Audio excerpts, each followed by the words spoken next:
On a cold November evening in 2008, the small Nebraska town of Hollow Creek settled into its quiet rhythm. The wind carried a thin scent of rain and the distant hum of grain trucks from the highway. Streetlights flickered over long driveways, and porch lamps glowed behind curtains that were half drawn against the chill. It was the kind of place where no one locked their doors and everyone waved from their cars, where gossip spread slower than winter frost. When 25-year-old Emily Reynolds stepped out for her usual evening walk, she was just another familiar figure in a red jacket, her breath forming soft clouds in the dusk. She texted her mother that she'd be back by 9. That message would be the last her family ever received. By midnight, the quiet had turned heavy. Her parents, Mary and Paul Reynolds, called her phone again and again, the cheerful ringtone echoing unanswered through the empty house. By dawn, the first flyers appeared on telephone poles. The missing girl's picture, smiling, brown-haired, holding a coffee cup, was printed on cheap paper that flapped in the wind like a small, desperate flag. The town gathered in the church parking lot, flashlights and thermoses in hand. Neighbors formed search parties, combing through cornfields still stiff with frost. One man seemed especially determined to help. His name was John Turner, 38, a local mechanic who lived 2 houses down from the Reynoldses. He was the first to volunteer, the one who brought extra batteries, maps, and kind words that sounded sincere. "We'll find her," he told Mary, his voice steady, almost gentle. "People don't just vanish." The television crews arrived within days. Reporters filmed Turner handing out bottled water to volunteers, his gray jacket zipped high against the wind. He spoke softly, eyes lowered, saying how much he admired Emily, how she'd once brought him cookies after he fixed her car. In the footage, he looked nervous, but sympathetic, the kind of neighbor every mother would trust. Behind him, the garage door of his small house remained closed, a neat rectangle of secrecy in the background of every interview. The police, overwhelmed by public pressure, expanded their search radius, scouring the woods and draining nearby ponds. They believed Emily might have been abducted by a stranger passing through. Turner nodded gravely when asked by detectives if he'd noticed anything unusual. "She was like a little sister to me," he said. "I'd do anything to bring her back." For weeks, Hollow Creek lived in a suspended state between fear and denial. Porch lights burned all night. Parents kept their children close. The local diner offered free coffee to searchers. Turner came every morning, quiet and reliable, sitting near the window with a notebook where he wrote down possible search zones. He called the police station daily to ask for updates. He was the perfect volunteer, patient, organized, unshakable. Yet behind that patience lay an unbearable truth. Every time he joined another line of volunteers walking through frozen fields, the trunk of his car sat only a few streets away, locked and silent, carrying a secret that would not stay buried forever. Years later, investigators would replay those early days, frame by frame. They would see the way Turner's eyes flicked toward his house whenever cameras pointed in that direction, the faint strain in his jaw when reporters mentioned Emily's family. But in 2008, no one suspected the man who cried at the vigil, who held Mary Reynolds' hand as she prayed beneath the church cross. The story felt too cruel to be true, that while the town searched for a missing girl, her killer stood among them, guiding the searchlights away from his own driveway. The cold wind that swept across Hollow Creek that winter carried more than snow. It carried a silence that would stretch for years, through unanswered questions, false leads, and sleepless nights.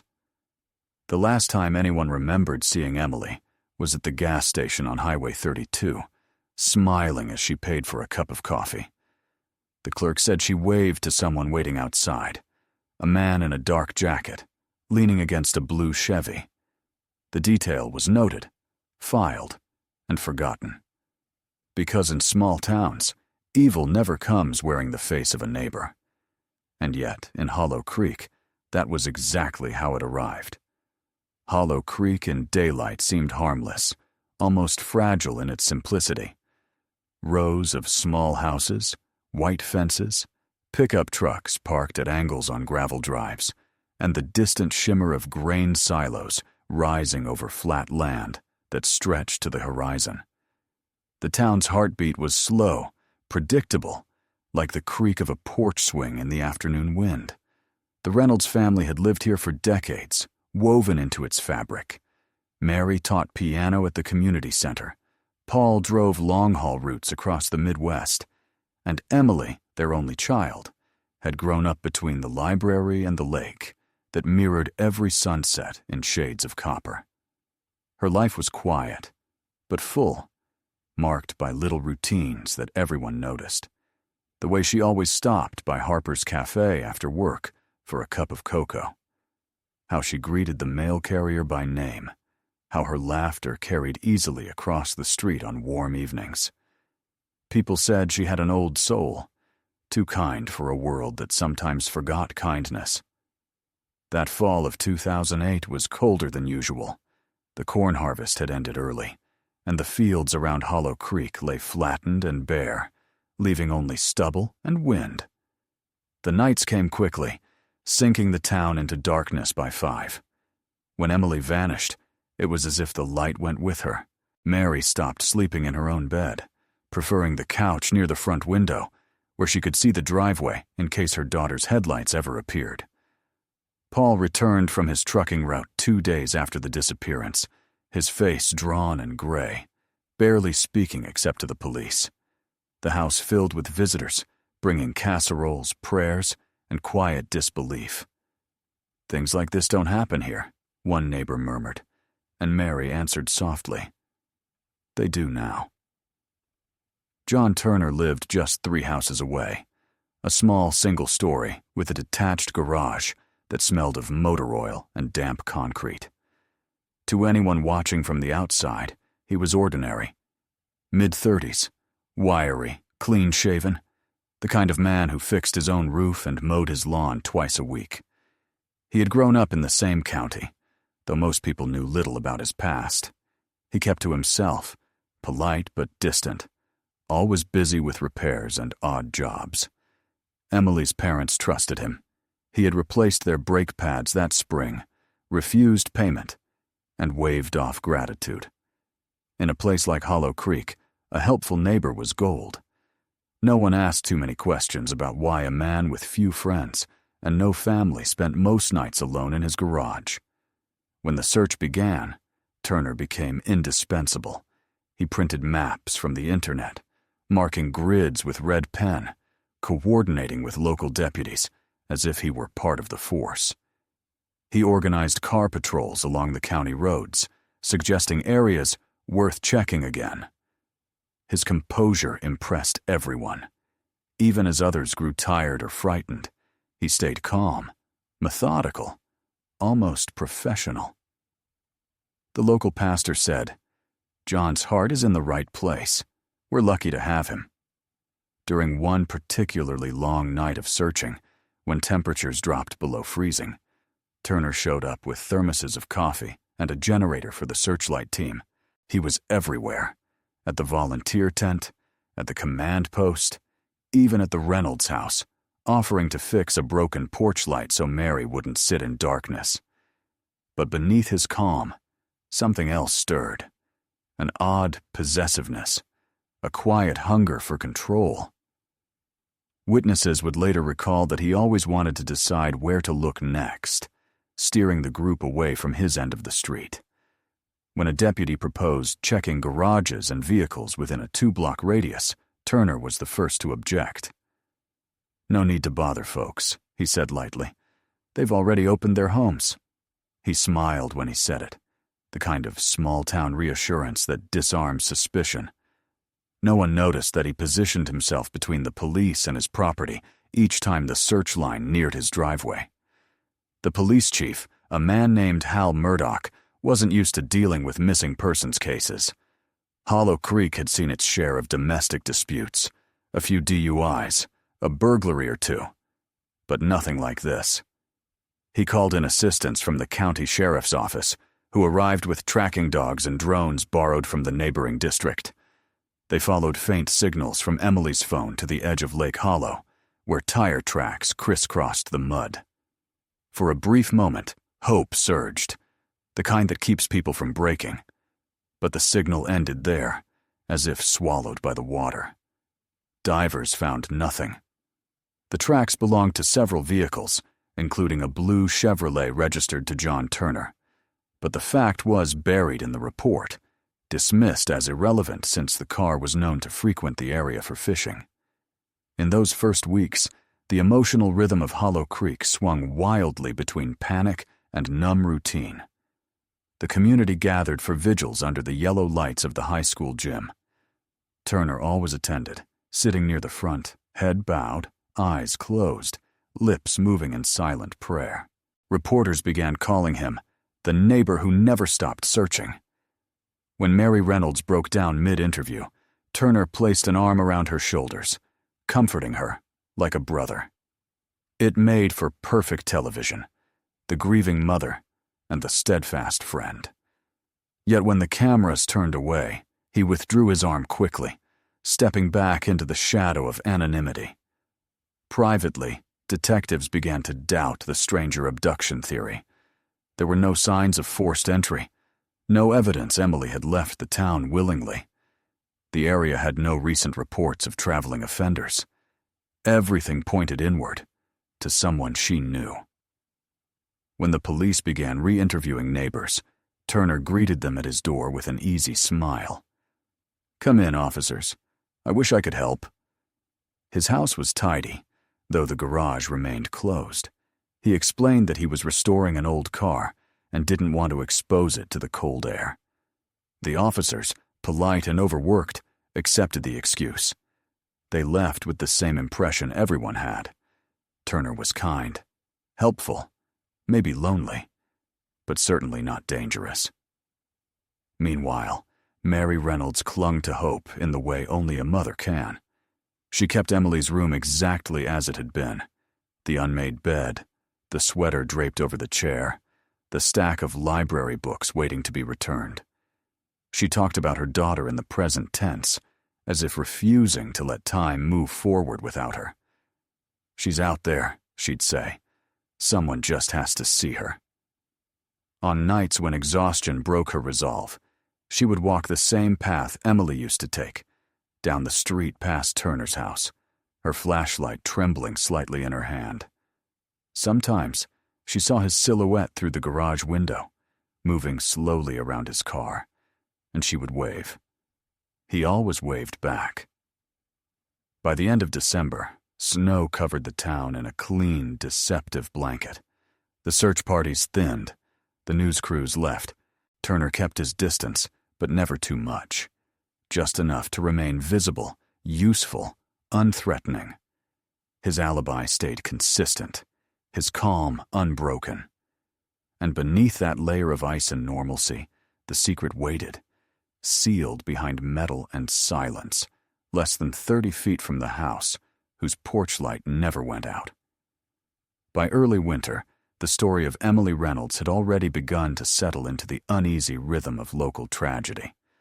The police still called it an active investigation, but people in Hollow Creek had quietly shifted from speaking of her in the present tense to the past. The posters on the lampposts faded under snow, and the volunteer lists grew shorter each week. Only her parents refused to give up.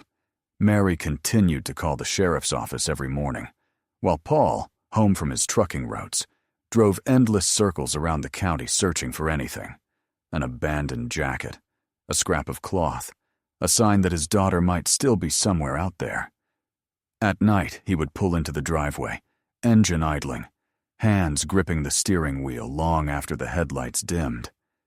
Inside the house, the silence was unbearable, so Mary left the television on constantly, letting news anchors and commercials fill the space Emily had left behind. Across the street, John Turner maintained his quiet pattern.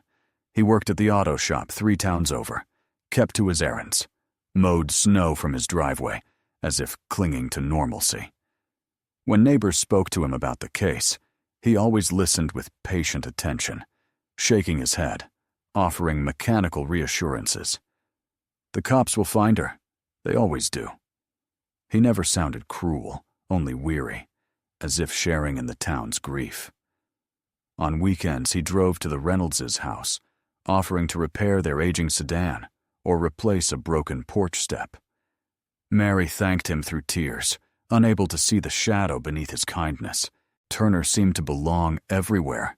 The helpful neighbor, the quiet companion at the vigils, the man whose grief mirrored everyone else's. No one noticed that his eyes always followed the news reports with an almost analytical focus, as though he were evaluating the progress of an experiment rather than the search for a missing woman.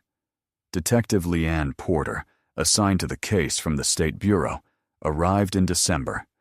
She was in her 40s, meticulous and calm, with a methodical patience that contrasted sharply with the exhausted local officers. The first time she visited Hollow Creek, she was struck by how the town looked frozen in time. Christmas decorations half-lit, snowdrifts piled around mailboxes, a kind of suspended animation that hid tension beneath politeness. She read every report twice and began knocking on doors herself. Her questions were quiet but precise. When people had last seen Emily, what cars they remembered, who had joined the searches. When she came to Turner's house, he greeted her at the door with a smile and a faint smell of motor oil that clung to his jacket. "I've heard you've been very involved," she said, stepping into the warm kitchen. "I'm just trying to help," Turner replied, gesturing toward a kettle on the stove. "Coffee?" She declined and glanced around. The house was immaculate. A row of framed photographs of fishing trips, old license plates hanging like trophies in the hallway, and a small collection of model cars on a shelf. Nothing personal. Nothing revealing. Porter's eyes lingered on a locked door leading to the garage. "You keep your projects in there?" she asked casually. He nodded. "Restoring a '92 Chevy. It's a mess right now." She didn't press further, but something about his composure felt rehearsed, the kind of calm that belongs to someone who has practiced being unremarkable.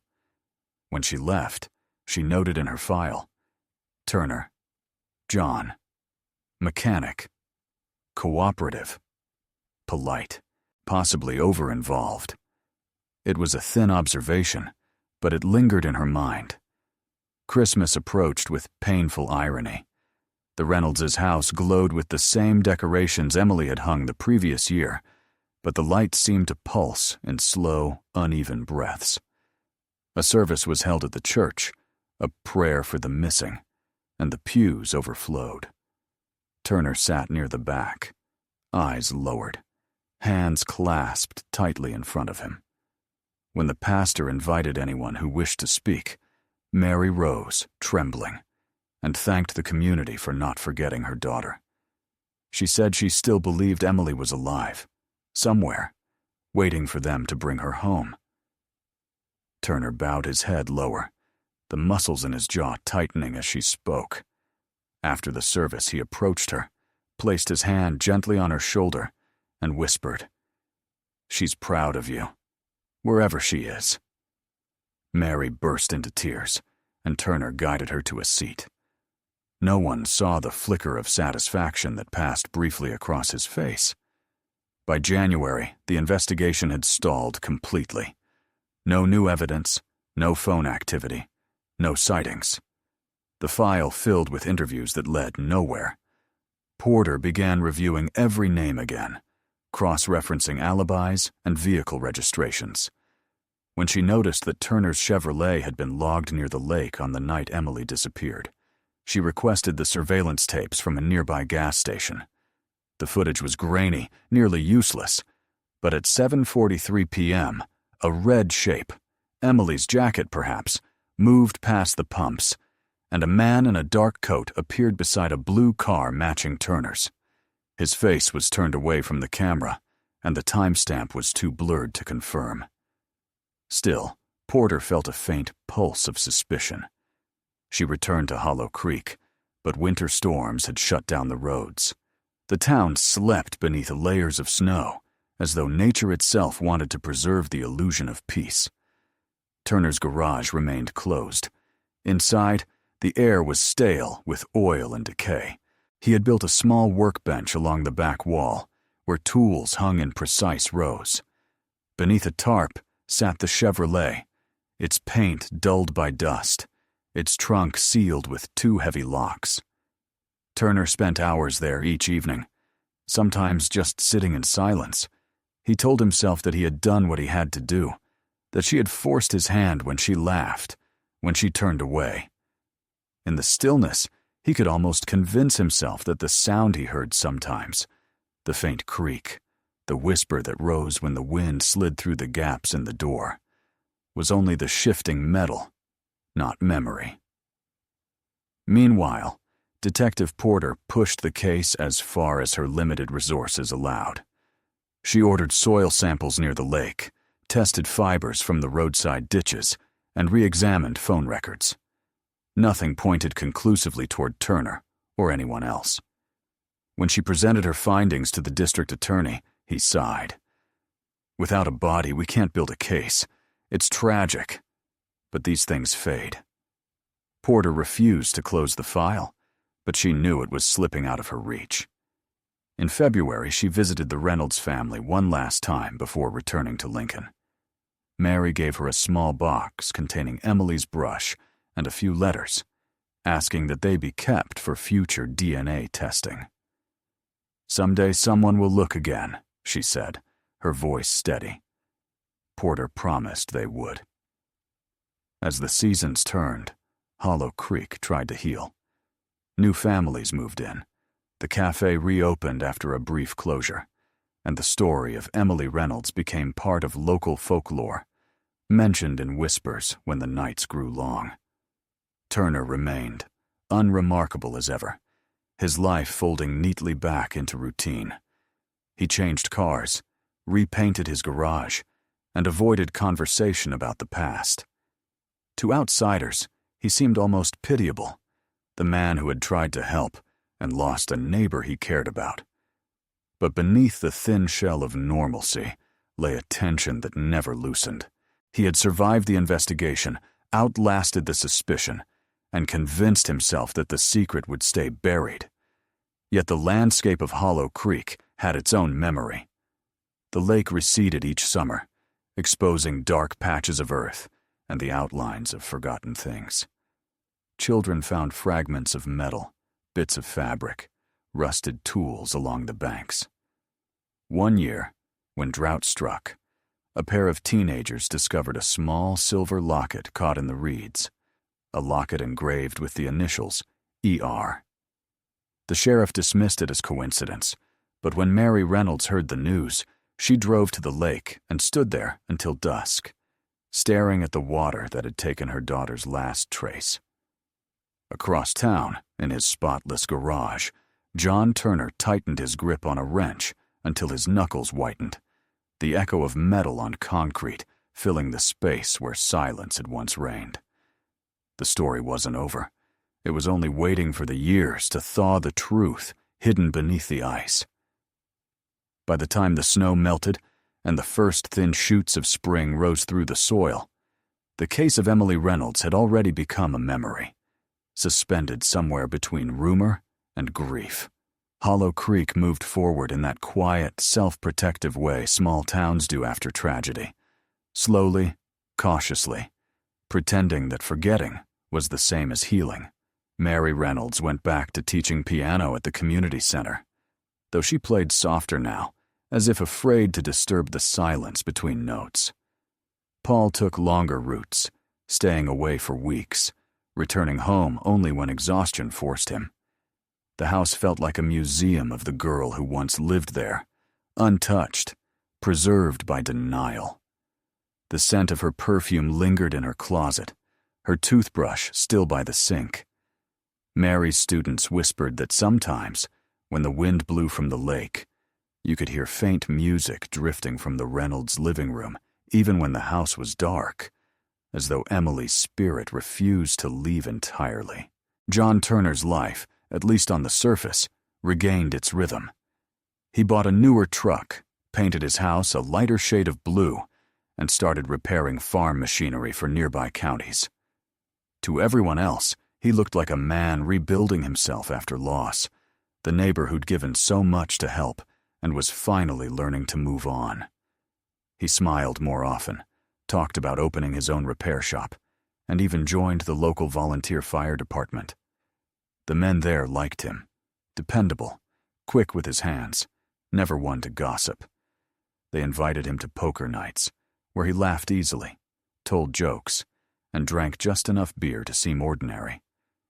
No one could have guessed that in the quiet hours after those gatherings, when he drove home along empty county roads, the mask slipped.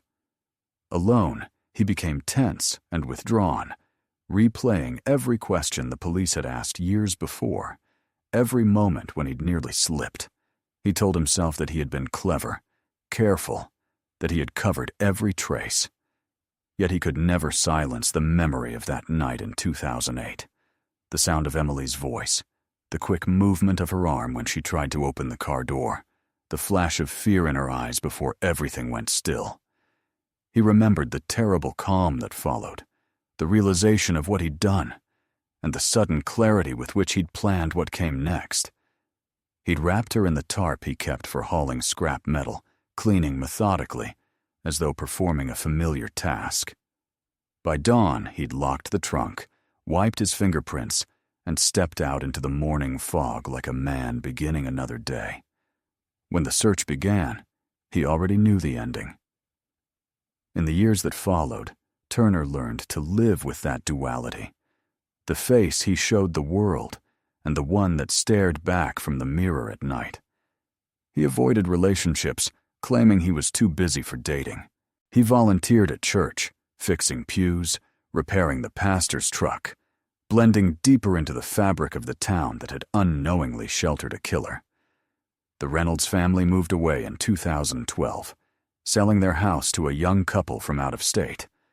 They left behind the piano, the books, and a small box labeled Emily's Things, which they couldn't bear to open.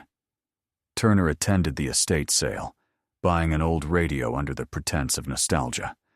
When he carried it home, he felt the strange weight of irony, how close he stood to the remnants of the life he'd destroyed. The years stretched on, each one erasing a little more suspicion. The local paper stopped mentioning Emily's name, and the sheriff retired. The case file was moved to a metal cabinet in the county archive, marked inactive, but not everyone forgot. Detective Leanne Porter, transferred to Omaha in 2015, kept a copy of the original report in her desk.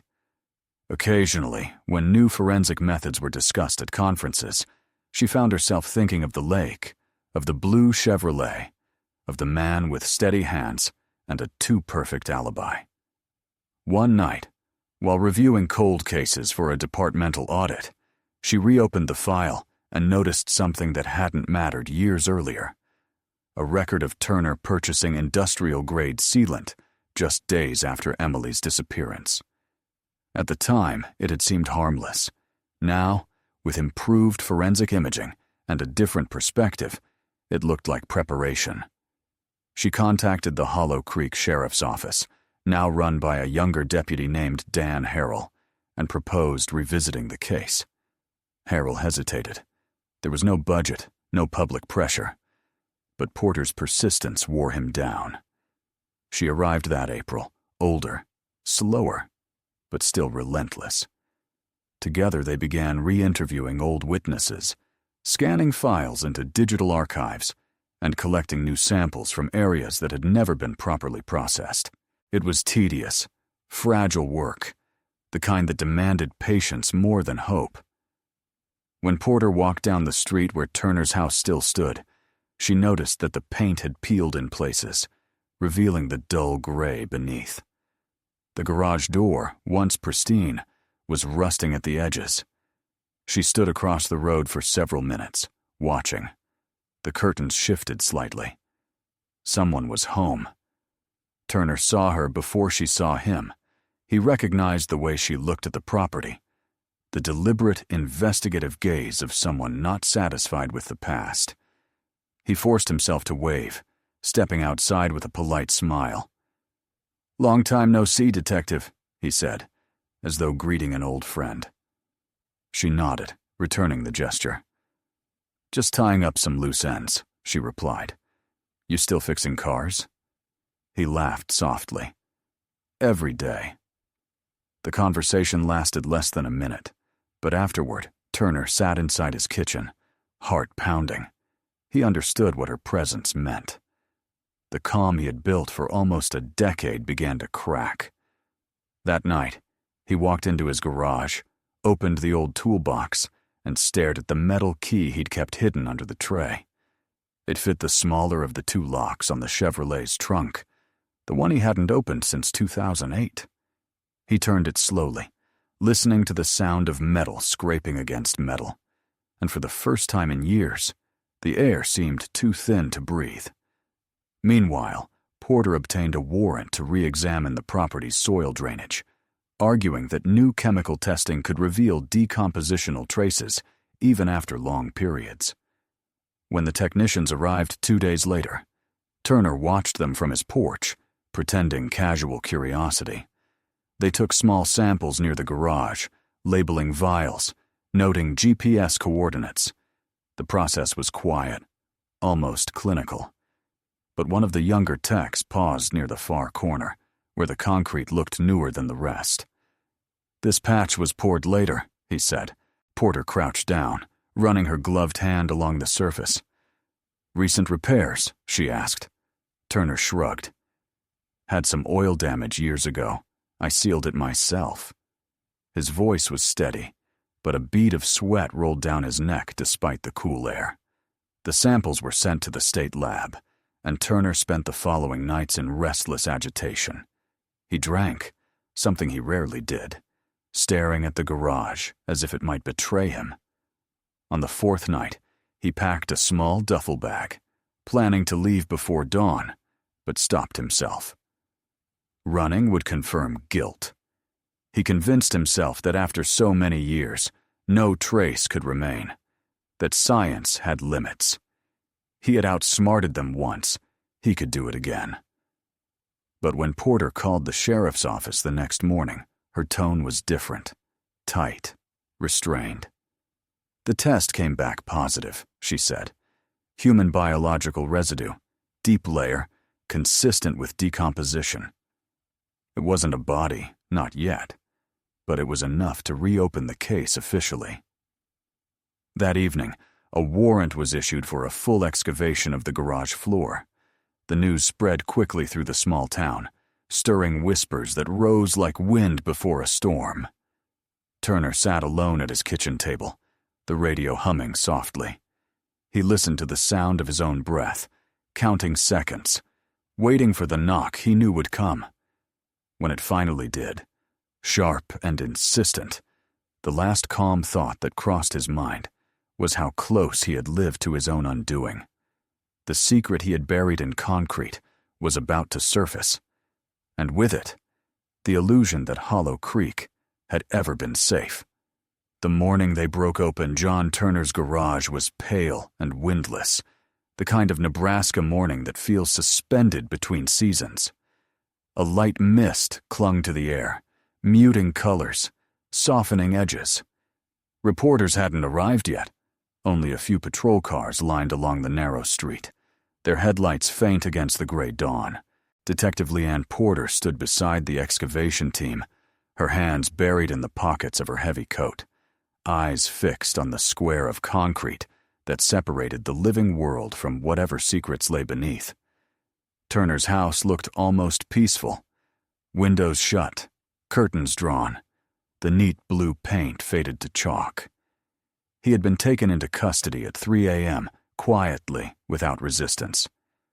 When officers entered, they found him sitting at the kitchen table in the dark, a cup of cold coffee untouched before him. "You don't have to dig," he'd said softly. But no one answered. By 8, the team began drilling through the slab. The whine of the saw filled the air, echoing down the street, drawing curious neighbors from their porches. The smell of dust and wet stone mingled with gasoline from the generators. Turner's garage, once a place of tidy order, now looked like an open wound. Tools scattered. The blue Chevrolet shifted to one side, its wheels deflated with age. As the machines carved deeper, a dark liquid began to seep from the cracks, spreading in slow veins across the floor. The technician signaled for silence, switching to hand tools. Porter knelt beside them, heart pounding. When the first layer broke, the stench of decay rose so suddenly that even the most seasoned officers stepped back, covering their faces. Beneath the concrete lay a mixture of soil and plastic, and inside the plastic, unmistakable fragments of human bone.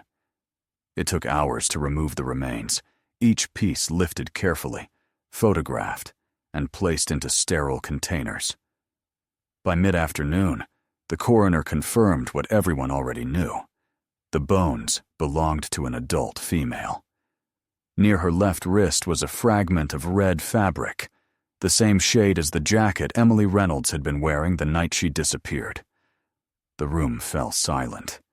Porter stood still, watching as the evidence technicians labeled each bag. For years, she had carried this case like a ghost that refused to leave her conscience, and now the ghost had a body again. Yet there was no satisfaction, only a strange, heavy quiet, as if justice itself came at the cost of breath. At the sheriff's office, Turner sat in a small interrogation room, the kind built to drain warmth from anyone inside. His wrists were cuffed loosely.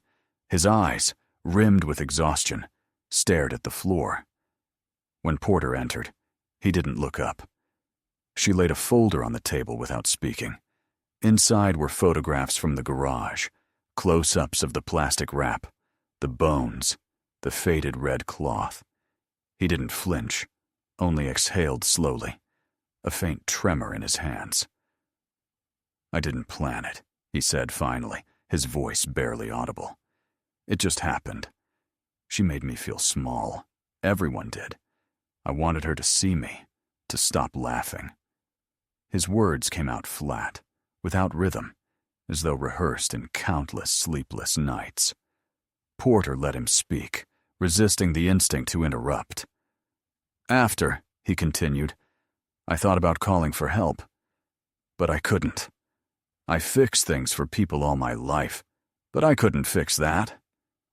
The confession was partial, fragmented, but it was enough. When the prosecutor arrived later that afternoon, Turner repeated his story, adding small, chilling details. The argument about the unpaid repair, the moment of rage when she tried to leave the car, the panic afterward. He described wrapping the body, cleaning the scene, pouring concrete while the world slept. Every word was recorded, transcribed, locked into evidence. Outside, the first news trucks began to gather. Hollow Creek, which had lived so long in denial, was now forced to see itself reflected in national headlines. Neighbor arrested in 2008, missing person case. The townspeople who had once praised Turner now stared at his photo on their screens with disbelief. At the diner, someone whispered, "He carried her in that trunk while we were out there searching." Another replied, "He stood right next to us. Right there."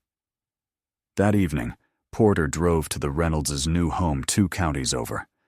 Mary answered the door, her face pale but calm, as if she had been expecting this moment for years. Porter didn't speak at first. She simply placed a sealed evidence bag on the table. Inside lay a small silver locket engraved with the initials E.R., recovered from the garage. Mary reached for it, her fingers trembling. She pressed it to her lips, tears falling silently. "I knew she was close," she whispered, I could feel it every time I passed that house." Porter said nothing. She sat across from the grieving mother, understanding that words were inadequate in the presence of closure so long delayed. The following days unfolded in a blur of media coverage and legal formalities. Turner's face appeared on every local broadcast, his calm demeanor replayed from old interviews when he'd pleaded for Emily's safe return. Commentators dissected his performance, the eerie normalcy of his lies. Psychologists spoke of narcissism and control, of how some killers crave participation in their own manhunt. For the citizens of Hollow Creek, it felt like betrayal layered upon betrayal. They had opened their doors to him, shared meals, entrusted him with their cars, even their children. Now they replayed every memory, every word, searching for signs they had missed. In custody, Turner alternated between denial and cold clarity. Some days he claimed it had been an accident, that he'd only wanted to scare her.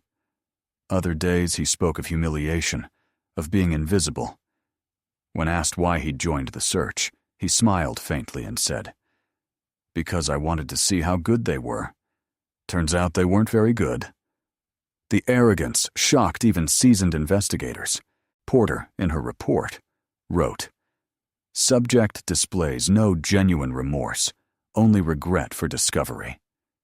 Yet there was a strange vulnerability beneath his bravado, the remains of a man who had spent 13 years trying to convince himself that what he'd done could be justified by loneliness.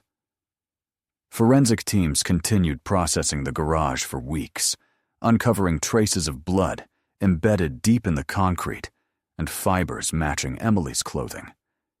They found a set of receipts for sealant, bleach, and new tires dated within 48 hours of her disappearance. Everything formed a meticulous puzzle, the picture of a man who had planned not the murder, but the erasure of it. When Turner's preliminary hearing was held in June, the courtroom was packed beyond capacity. Mary and Paul Reynolds sat in the front row, hands intertwined, faces set in quiet determination. Turner entered in handcuffs, thinner now, his expression unreadable. As the charges were read, first-degree murder, tampering with evidence, obstruction, he nodded slightly, as though acknowledging the inevitable. Outside, Hollow Creek buzzed with the uneasy energy of a town that had lost its innocence twice, once when Emily vanished, and again when the truth returned. People spoke softly in grocery lines, wondering how someone they'd trusted could harbor such darkness.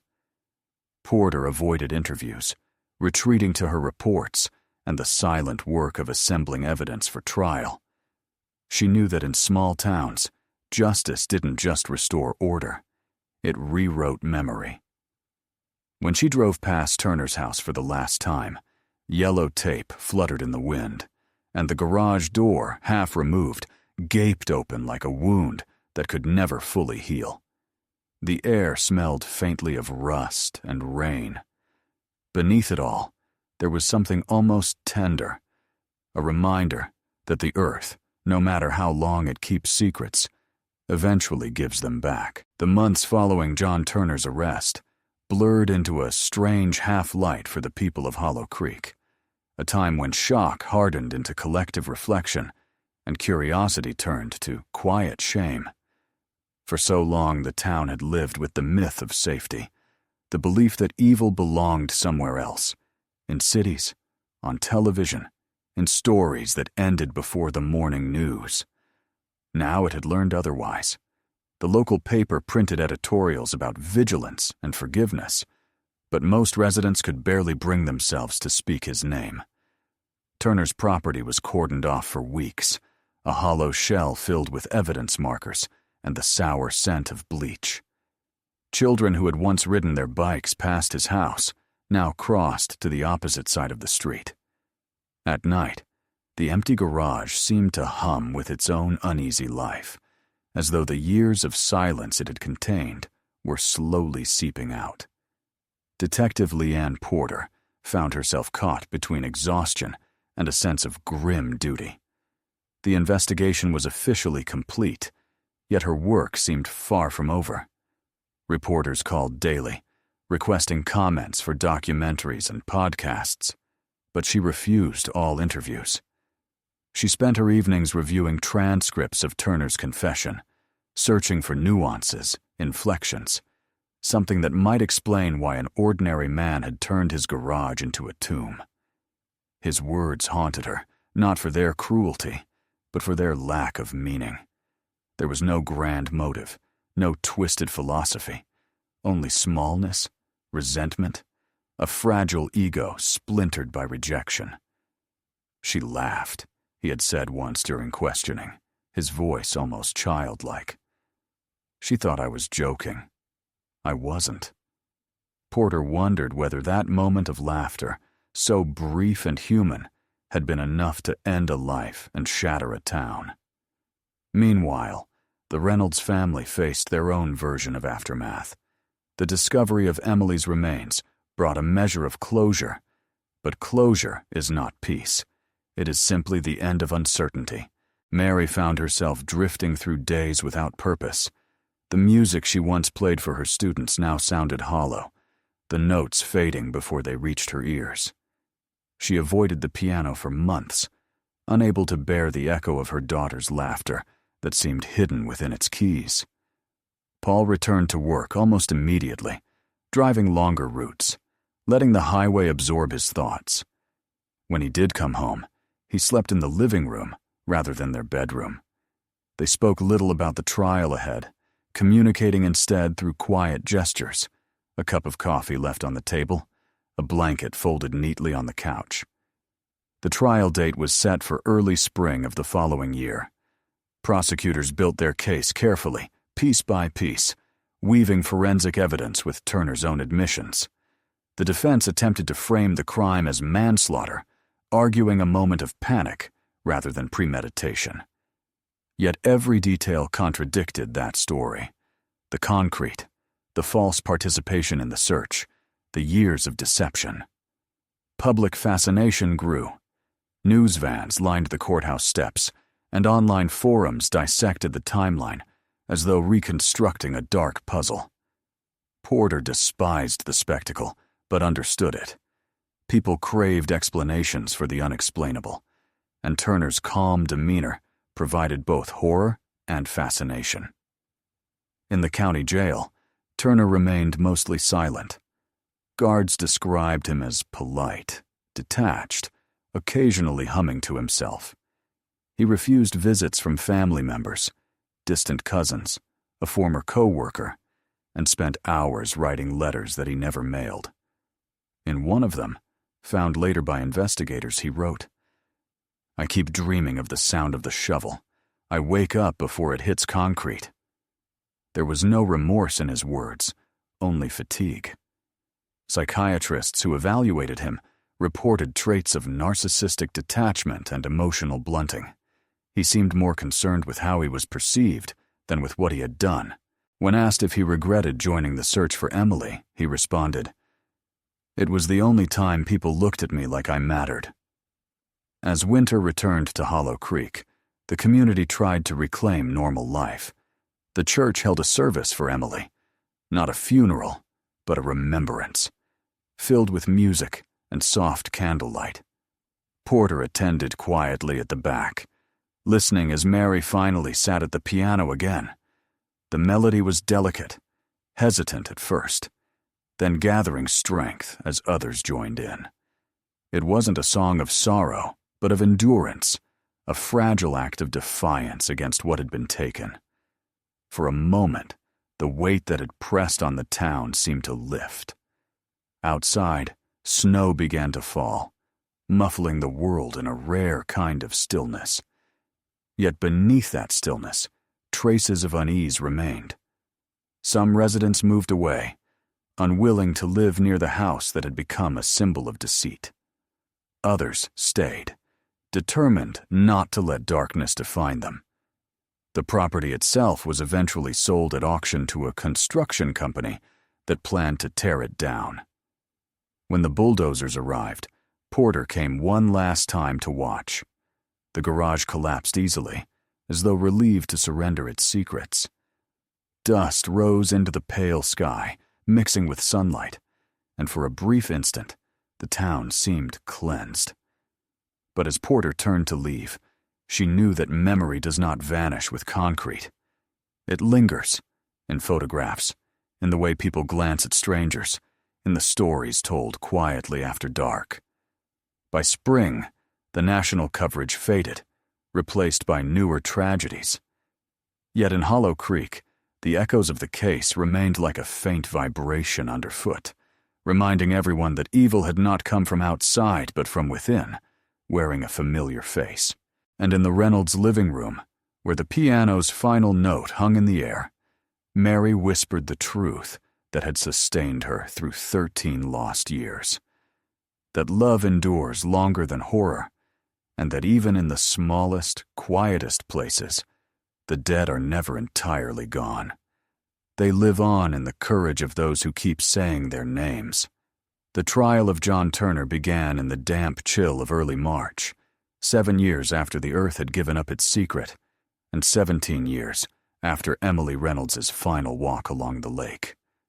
The courthouse in Lincoln County stood like an anachronism against the skyline, a square of gray limestone with narrow windows that seemed designed to keep the world out. Inside, the air was heavy with anticipation. Journalists filled the benches, their laptops humming, while townspeople whispered as though in church. For weeks leading up to the opening statements, Hollow Creek had lived in a state of nervous expectancy. Every diner conversation, every local broadcast circled the same question. What would he say now that the silence had broken? The prosecution began with precision, building their case not on theatrics, but on the cold patience of evidence. They described how Turner had lured Emily under the pretense of fixing her car, how the argument escalated, how the impulse had hardened into a decision. Photos of the garage filled the courtroom screens. Concrete dust, plastic sheets, the faded red fabric. Each image landed like a hammer against the room's fragile quiet. The jurors shifted uncomfortably, some averting their eyes, others staring at Turner as if trying to reconcile the man before them with the monster described. He sat motionless at the defense table, his posture meticulous, his gaze fixed on nothing. To the casual observer, he might have looked like someone listening to a lecture, calm, almost detached. But those close enough could see the tiny tremor in his hand whenever the photographs changed. When Mary Reynolds took the stand, the temperature in the courtroom seemed to drop. She wore a dark suit and a simple silver necklace, the same one her daughter had given her on her 21st birthday. Her voice, when she began to speak, was steady but low, carrying the exhaustion of years that had stretched too long. She told the jury about the night Emily disappeared, about the weeks of searching, about how Turner had knocked on her door with a flashlight and a promise. "He looked me in the eye," she said, "and told me we'd find her together. He already knew she was gone." There was no anger in her tone, only a quiet incredulity that such cruelty could coexist with familiarity. When she finished, she placed her hand on the rail of the witness stand, fingers trembling slightly. Turner never looked at her, not once. The defense attempted to humanize him, to paint a portrait of a lonely man overcome by frustration and regret. They called character witnesses, former co-workers, a high school teacher, even a pastor who remembered him as quiet, maybe too quiet.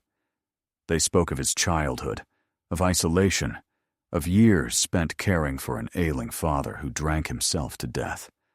The narrative was fragile, designed to suggest accident rather than intent, but each explanation faltered against the weight of what Turner had done afterward. The concealment, the lies, the smiling participation in the search, all of it stripped away the notion of a single tragic moment and revealed something colder.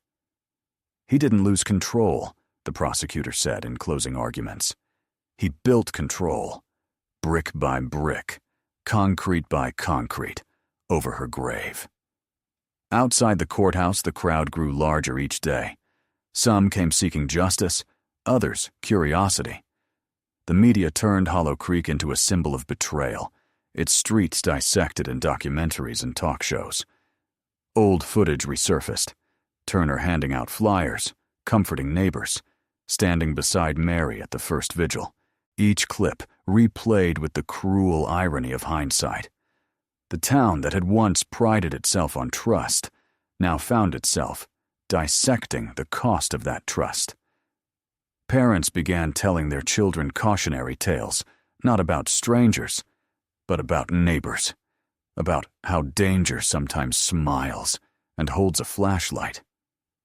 For Detective Leanne Porter, the trial was both vindication and burden. She sat behind the prosecution team, silent, watching the narrative she had pieced together unfold in the language of law. She had chased this case for more than a decade, and now that it stood in the light, she felt no triumph, only fatigue. Each testimony pulled her back to the nights by the lake, the smell of cold air, the soft crunch of boots through frost. She understood that justice was not catharsis, it was endurance. When she finally took the stand to describe the forensic process, the soil samples, the DNA sequencing, the countless small steps that led them to Turner, her voice remained steady, professional. Yet inside she felt a strange ache, as though the years she had given to the case had aged her more than time itself. Turner never denied what he had done. He only argued the meaning of it.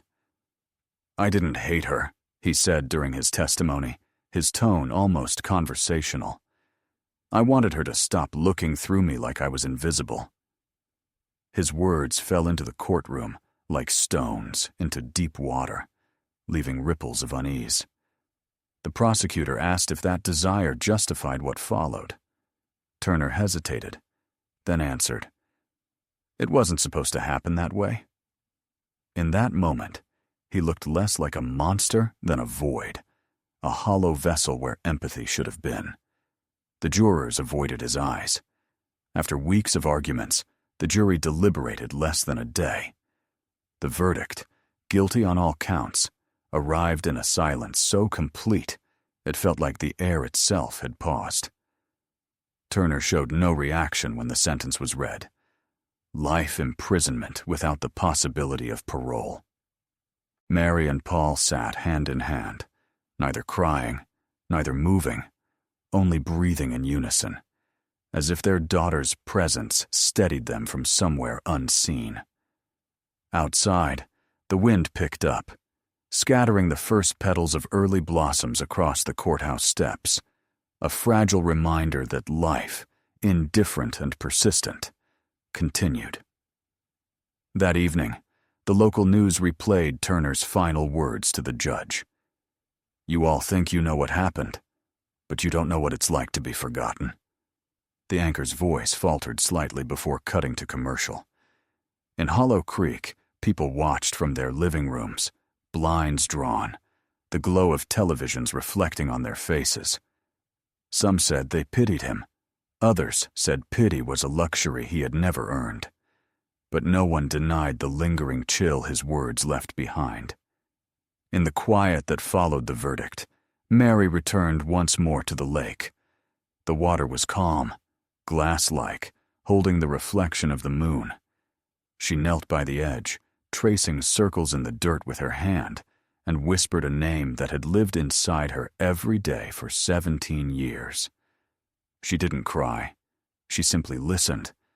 To the night, to the faint hum of insects, to the endless rhythm of a world that had finally spoken its truth. Somewhere beyond the horizon, a train passed, its distant horn low and sorrowful, like a farewell drawn too long. And though the trial was over, the question that had haunted Hollow Creek remained, echoing softly in the wind. How many faces of kindness had they misread, and how close had darkness come to knocking on their own doors? When the verdict settled into the public record and John Turner was transferred to the state penitentiary, Hollow Creek entered a strange, weightless period that felt neither like peace nor grief. The town was quieter than anyone remembered. The courthouse lawn, once crowded with reporters and cameras, now lay empty. The grass flattened in neat rectangles where tripods had stood. The people who had filled the diner each morning with hushed speculation no longer spoke of the trial. Instead, they talked about weather, crops, and school events, the small talk of survival. Yet beneath every conversation, there was a residual unease, an invisible thread binding them to the past.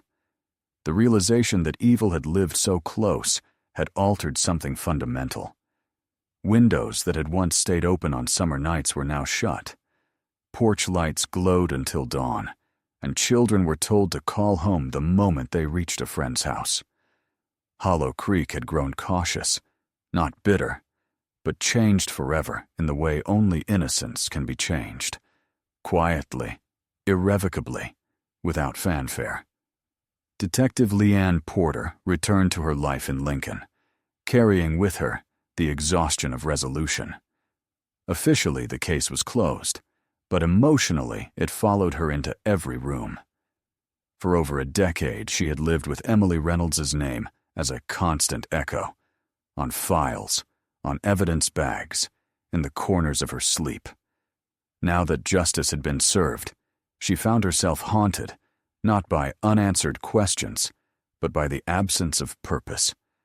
She would wake at dawn, make coffee, sit by her kitchen window, and imagine Hollow Creek under frost.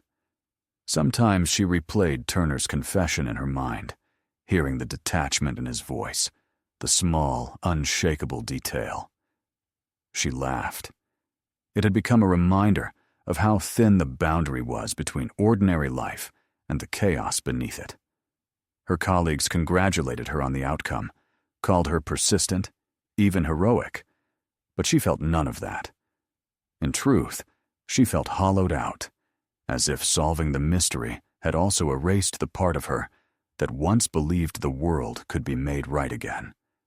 Mary and Paul Reynolds found themselves in the same paradox of closure. The trial's end brought relief, but relief without joy. They buried what remained of Emily in the town's small cemetery, beneath a willow tree near the edge of the property. The headstone was simple: her name, 2 dates, and the inscription, "Always remembered, forever near." The ceremony was brief. The pastor spoke about grace, forgiveness, and the endurance of love. But his words seemed distant, like a language Mary no longer understood. When the crowd dispersed, she stayed behind, kneeling in the wet grass, running her fingers over the fresh stone. She realized that for 13 years she had lived suspended between hope and horror, unable to grieve because she had never been allowed to know. Now that knowing had come, it had left a silence she did not know how to fill. Paul stood a few steps away, his eyes fixed on the horizon. The wind moved through the willow branches with a whisper that might have been mistaken for a sigh.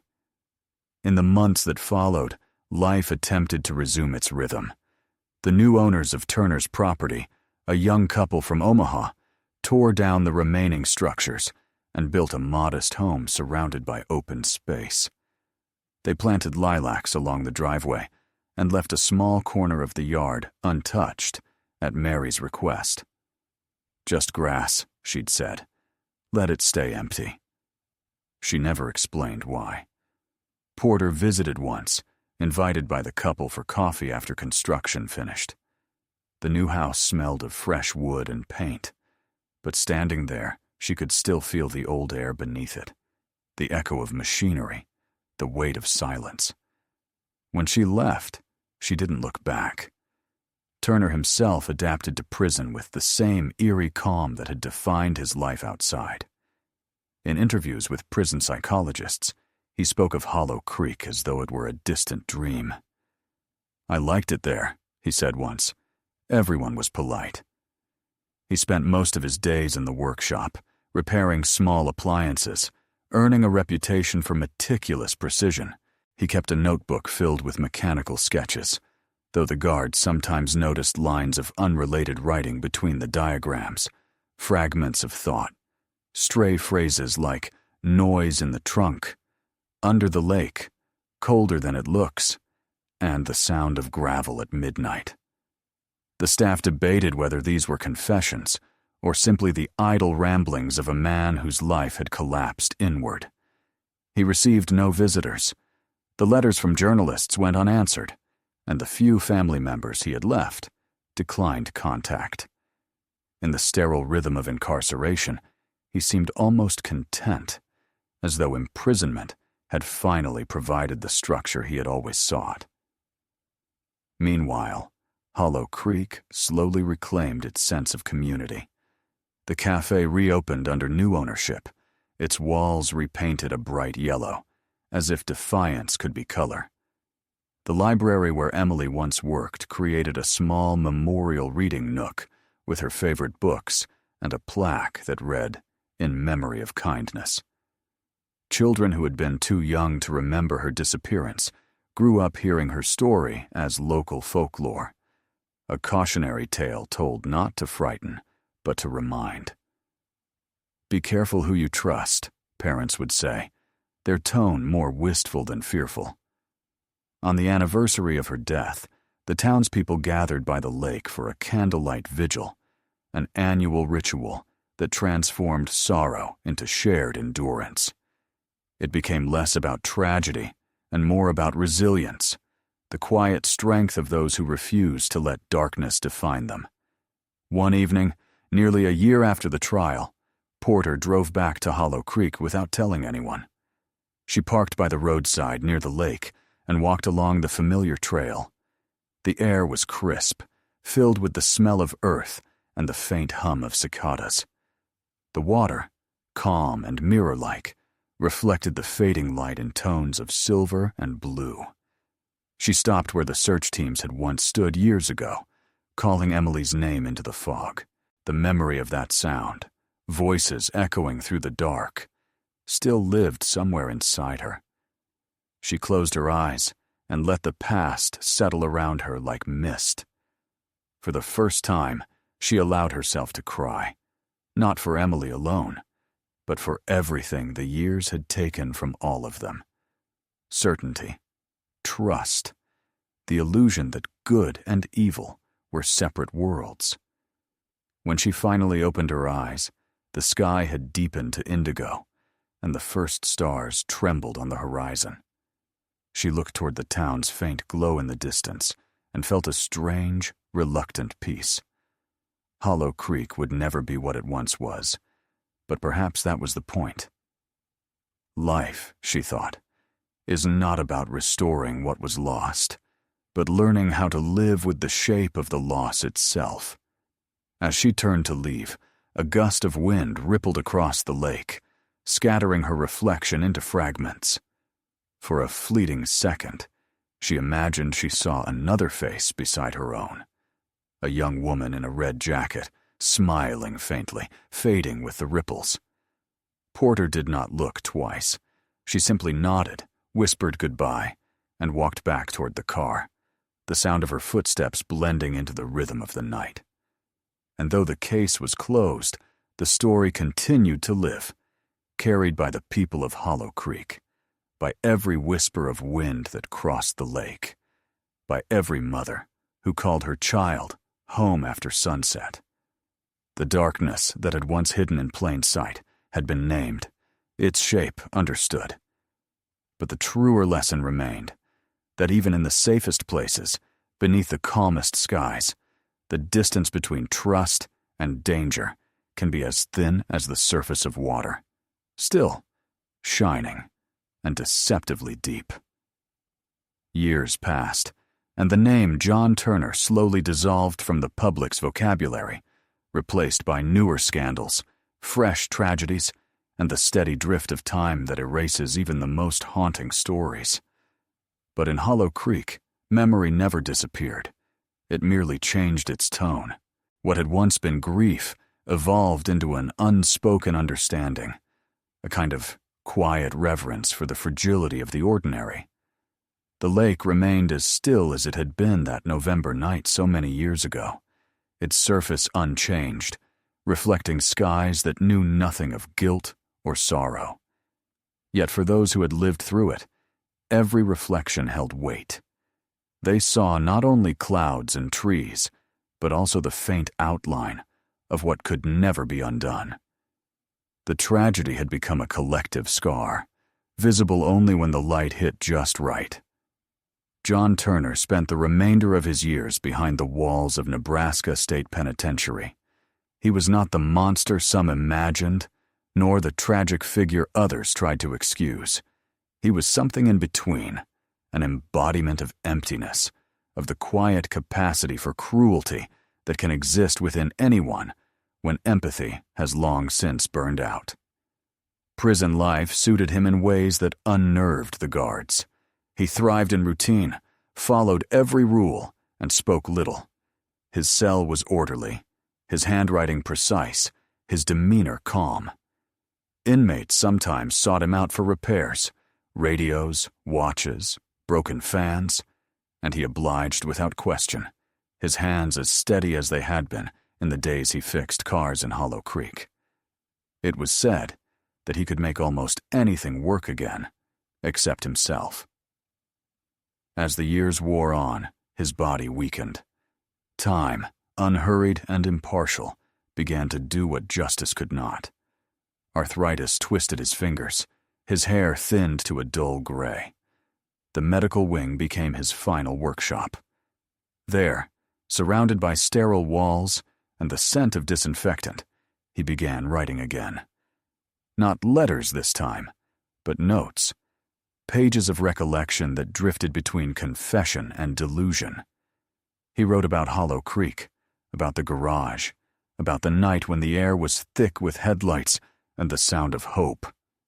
The words were neither apology nor explanation. They read more like the diary of a man trying to trap the memory of control one last time before it escaped him. When a new warden reviewed the writings after his death, he described them as cold but oddly poetic, filled with details that served no purpose except to prove that he remembered everything. Turner died quietly in his sleep on a March morning. No family claimed his body. The prison buried him in an unmarked grave beyond the walls, a patch of dry grass with a small metal plaque bearing only a number. The news reached Hollow Creek as a short column in the back of the local paper. Few read it. Fewer cared. For Mary and Paul Reynolds, the headline landed with the dull finality of punctuation, the last sentence in a story that had stretched too long. Mary read the article once, folded it, and placed it in a drawer beside Emily's locket. She felt no triumph, no relief, only an unexpected tenderness, as though death had finally stripped Turner of the last thing he had clung to, the power to exist in their thoughts. She said nothing to Paul, but that night she lit a single candle by the window and let it burn until dawn, a quiet offering not of forgiveness, but of release. Detective Leanne Porter, now retired, heard of Turner's death from a colleague who still worked in the bureau. She was living alone by then, in a small house overlooking the Platte River. Her days were measured by domestic rhythms, gardening, feeding birds, reading half-finished books. Yet when she heard the news, something inside her shifted, not sharply, but like the closing of a door that had been left ajar for too long. She drove to the river that afternoon and stood on the bank, remembering the smell of wet concrete and the hum of searchlights. The memory no longer hurt.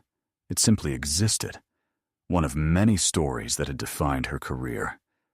She whispered Emily's name once, not as a prayer, but as acknowledgement, and felt the wind move across her face, warm and almost kind. In Hollow Creek, life continued to rebuild itself. The new school opened on the edge of town, bright and filled with light, its hallways decorated with murals painted by students. One of them depicted the lake at dusk, calm and unbroken, and in the reflection of the water, if one looked closely, there was the faint outline of a red jacket, a detail only the older teachers understood. The cafe where Emily once bought her coffee flourished again, its walls covered with photographs of local history. A small corner featured a framed portrait of her, smiling, with the caption, "For Emily," whose kindness still echoes here.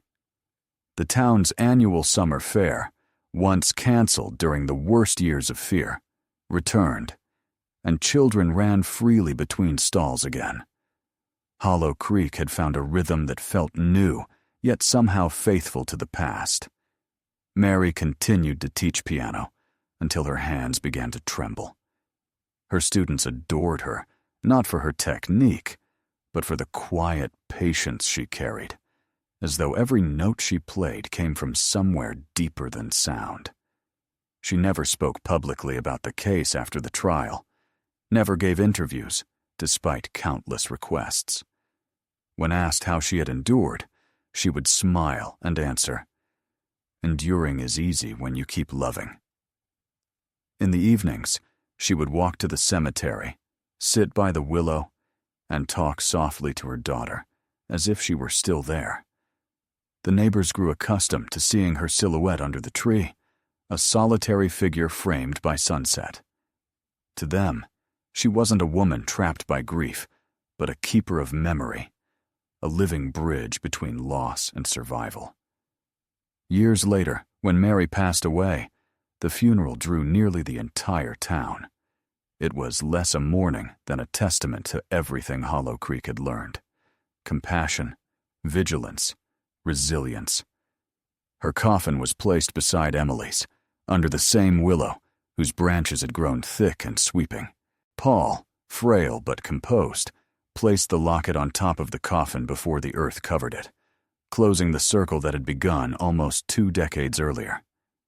As the crowd dispersed, the wind carried the faint scent of lilac from the yard that had replaced Turner's home. No one mentioned his name that day, and that silence felt like victory. After the service, Porter stood by the lake one last time. The surface shimmered under the sun, the same deceptive calm that had fooled them all in 2008. But now it seemed gentler, a mirror without accusation. She thought about how every case she had worked began with certainty and ended with something closer to humility. The world was never as cleanly divided as people hoped. There were no monsters, only choices that calcified into ruin. She picked up a small stone, turned it in her palm, and tossed it into the water. The ripples spread outward, each one softer than the last, until the lake was still again. When she walked back toward her car, children's laughter carried faintly from across the field, bright and untroubled. It struck her then that Hollow Creek had not just survived, it had remembered how to live. And in that realization lay the quiet truth at the heart of every tragedy. That time, relentless and tender, eventually returns everything to motion. Yet beneath that motion, memory endures, not as pain, but as proof that something mattered, that a life once lived had changed the shape of the world in ways small and profound. And as the sun sank low over Nebraska, painting the horizon in red and gold, the town exhaled the last of its long-held sorrow. The darkness that had once hidden behind a neighbor's smile was gone, reduced to stories told softly on porches when the nights grew long. In its place remained a single, enduring echo, the voice of a girl who had walked into the dusk and, through memory and justice, had finally come home. In the years that followed, Hollow Creek settled into the rhythm of ordinary life again, but nothing about its stillness was quite the same. Time had worn the sharpness of grief into something softer, something almost luminous. The lake, once the symbol of loss, became a place of reflection, where people came not to mourn, but to remember. Each autumn, when the wind turned cold and the trees along the shore began to thin, candles appeared near the water's edge, dozens of small lights flickering against the dark, forming a constellation that trembled on the surface. No one organized the vigil anymore. It simply happened, a collective instinct that spoke without words.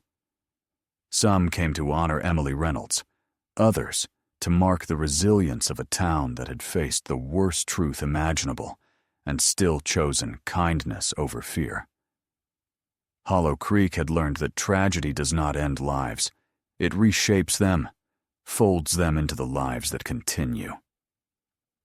Detective Leanne Porter returned once more, long after retirement, drawn not by duty, but by the quiet pull of unfinished emotion.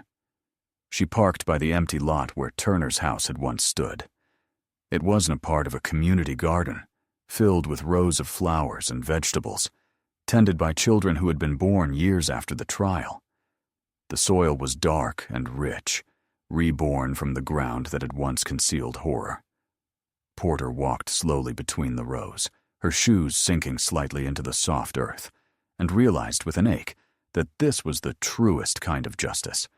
Not the verdicts or the sentences, but the simple fact that life had dared to grow here again. She paused by the lilac bush near the center, breathing in its faint sweetness, and whispered Emily's name, as though the air itself might remember it. In that moment, she felt the years dissolve, the cold November night, the endless search, the courtroom silence, and all that remained was the stillness of understanding. Paul Reynolds still lived in town, quieter now, a man shaped by endurance more than sorrow. He volunteered at the library that bore his daughter's name, repairing shelves, dusting books, greeting visitors with a slow smile. Sometimes he would catch sight of a young woman at the counter, her head bent over a book, her hair falling across her face, and for a split second, the past would flicker back, gentle and unbearable all at once.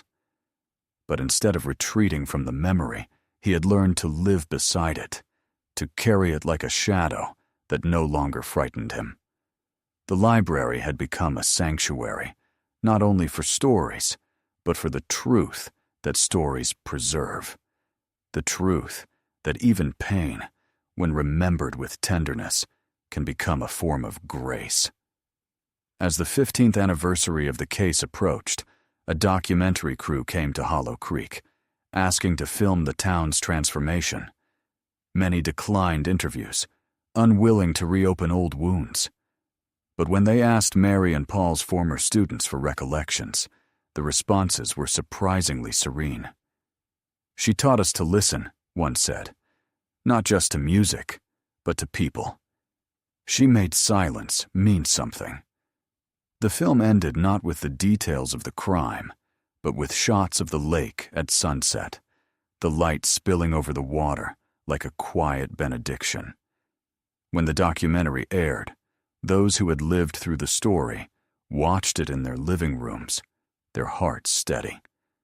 It wasn't about fear anymore. It was about memory and the fragile dignity of surviving it.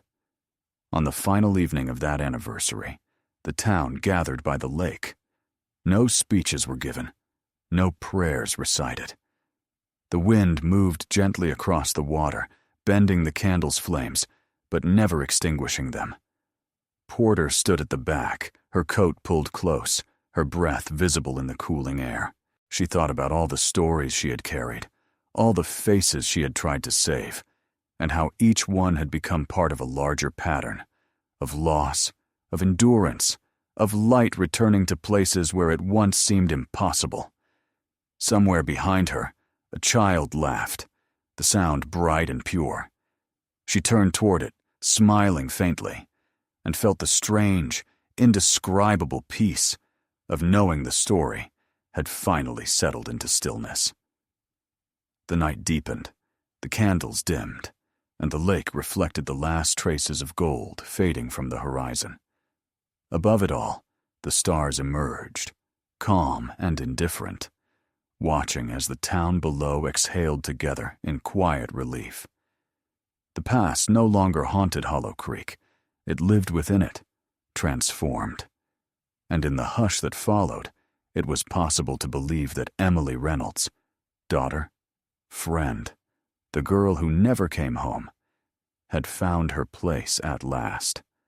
Not in the darkness of that November night, but in the light that refused to die after her.